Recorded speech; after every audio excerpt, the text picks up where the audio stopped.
Good morning, good afternoon, good evening, folks. Michael Zuber, one rental at a time. I'm actually recording this on July 4th. So let me once again say happy July 4th, 246 years young.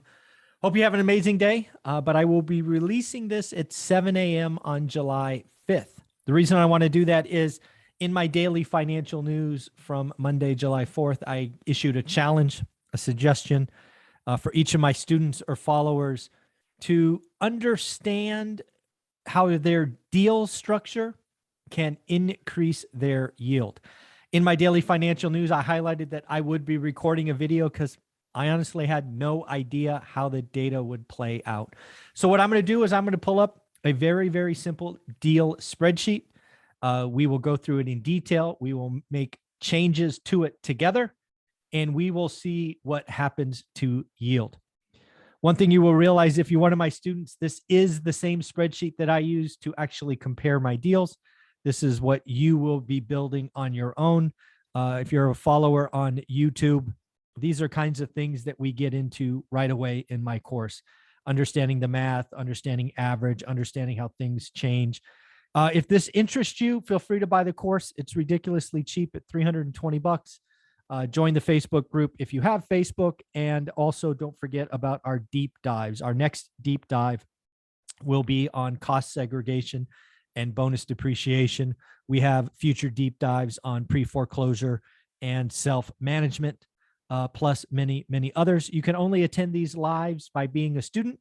However, it is absolutely my intention to give all of these away because I know not everybody can afford $320. Totally get it. So my intention is to have all these deep dives on YouTube for your pleasure. There's actually a playlist called Deep Dive if you want to watch what we have already done. So without further ado, let's pull up the spreadsheet and see what is what. So again, this is a very simple spreadsheet. Let me move my picture out of the way. So again, what we have is just a very simple deal. It's fictitious because I want to understand how changing variables can change yield. So again, in this case, we have a $200,000 purchase. We are going to put 25% down. We are going to assume some repair costs. We are going to assume some closing costs. Total out of pocket, 62 grand. We have a mortgage payment. We are assuming an interest rate of 7%. We are assuming 30-year loan fixed. So that is our payment. We are assuming taxes and insurance are $2,500 a month or $3,000. We are taking 10% of property management. If you self-manage, make this zero. This is a house, so we're saying that is all utilities are on the tenant. We are putting reserves and vacancies away of $200 a month. So our total expenses in this case are $1,623. In this case, again, we are assuming rent is $1,750, which gives us a monthly cash flow of $127, total cash flow of $1,525, or in this case, a 2% yield. I'm not here to tell you that a 2% yield is good. In fact, in my market, a 2% yield is bad, bad, bad. The actual yield calculation is not important. What we are going to do now is adjust things and see which one makes that yield go up. Actually, you know what? Let's make this yield. Because I have a funny feeling we're going to have to make this bigger. So here we go. We took this out to 4 decimal points. So, okay. So the first thing I want you to do is let's assume you get the seller to reduce the price by 10 grand. Everything else is the same. Down payment's the same, repair costs the same, closing costs, all of these things the same. So if I lower the price to 190, which I will do in a minute, my down payment will be less. My mortgage payment will probably be less, but everything else will likely stay the same. So let's figure out what the impact on yield is. So again, if we just change the price to 190,000, what happens? So, okay, my down payment went down 2,500. My total cash went down 3,000. My mortgage payment went down $50. Not bad. Mortgage payment went down $50. Taxes and insurance, the same. Property management, the same. Expenses, the same. My total expenses went down a little bit. rent's the same. So I make an extra $50 a month, and my interest or my yield is now 3.5%. Okay. In this case, instead of the price, let's assume that you got the seller to pay closing costs. Okay. Let's just make that assumption. Okay. So now you have 0 closing costs. Okay. So your total cash is now 56 instead of 62. Your mortgage payment didn't change because, again, you're still borrowing all of that. Everything else stays the same, except in this case, your yield goes to 272. So not quite as big an impact as a lower payment, but it did have some impact. Let's assume this case, we not only got the tenant or the seller to pay for closing costs, which is 0, but let's also assume they had repair costs, right? You got a credit at closing for repair costs. So in this case, you save 12 grand, right? Because these two, mortgage payment's the same because you're still getting 25% there. Still the same payment because everything else is the same, but your yield went up to 3%. Okay. Now let's come in and say, not only did we get closing costs, but we got a lower mortgage payment. So instead of 7% interest, we got, we had to buy down to 6.25%.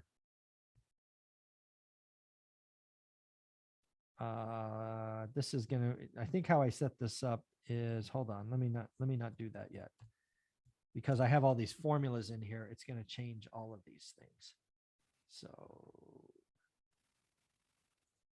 I have to take these out because if I change it, it's going to impact everything. Actually, you know what we could do? We could do this. So that's still the same. Okay. So what we're going to do here is we're going to copy this, put this here, and then we're going to change. We're going to change. Okay. Stop. Stop. Sorry. This is what happens when you do these real time. So what we're going to do now is right now, this payment is looking at row S3, which is here. We're going to change it to S4. Okay. So we're going to make this say S4. And the reason we're going to do that is, and we're going to make this one say S4. Well, actually, we'll do that next. Okay. All right. So this now says S4. Okay, good. So what now we're going to do, sorry, just real time, 6.25. We're going to cut our interest rate. So we're going to get closing costs and we're going to get buy down of rate. This is what I'm telling everybody to do. Closing cost and buy down of rate. This is how you can really goose your deal. So again, we're still doing the repair cost. We got the seller to pay closing costs. We got a lower mortgage payment because we had them buy down rate. And this is actually 6.25. So let's not hide that. 6.25.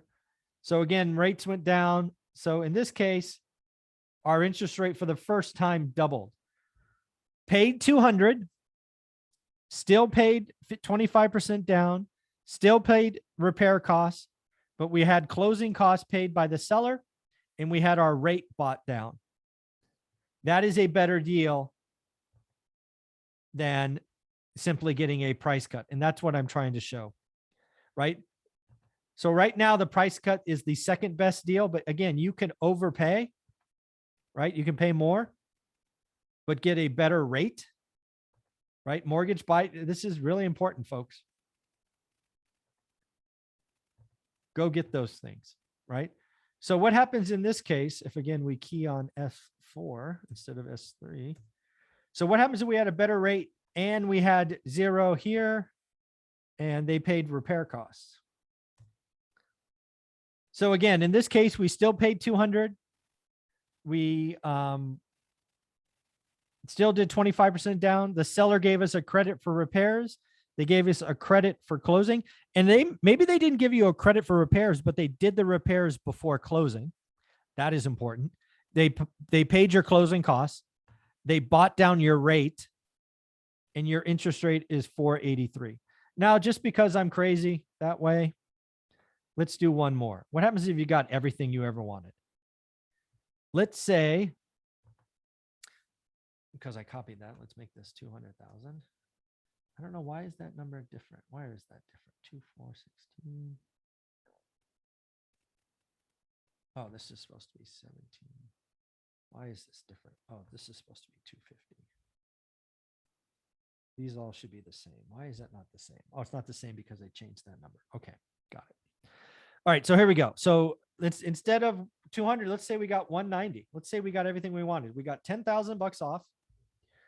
We had seller, so we got a discounted price. We got the seller to do the repairs before closing. We got the seller to pay closing costs.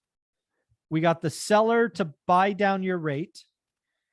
Insurance is the same. Property management's the same. Expenses are the same. Rent stayed the same. Should be $1,750. Sorry about that. Now you've got your rate up to 6%. So in the end, we took a deal that was at 2%. We got it to be over 6%. A little bit less down, or a little bit a discount on price. We got sellers to do repairs before closing. We got closing costs paid. We had them buy down the rate. Nothing else changed. Still reserves, still taxes, still insurance. And again, you can turn a 2% deal into a 6% deal. Please do this work. If this is foreign to you, you don't understand, just buy the course. We build this spreadsheet. We go through it together. You build your own.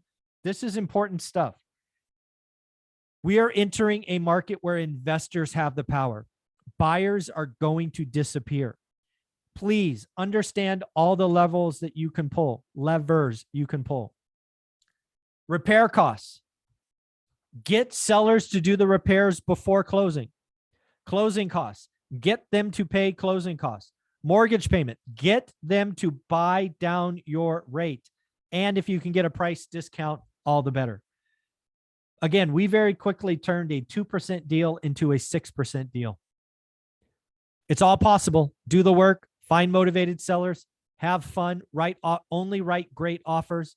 Please do this on your spreadsheet. If you have no idea what I'm talking about, simply buy the course, join the group.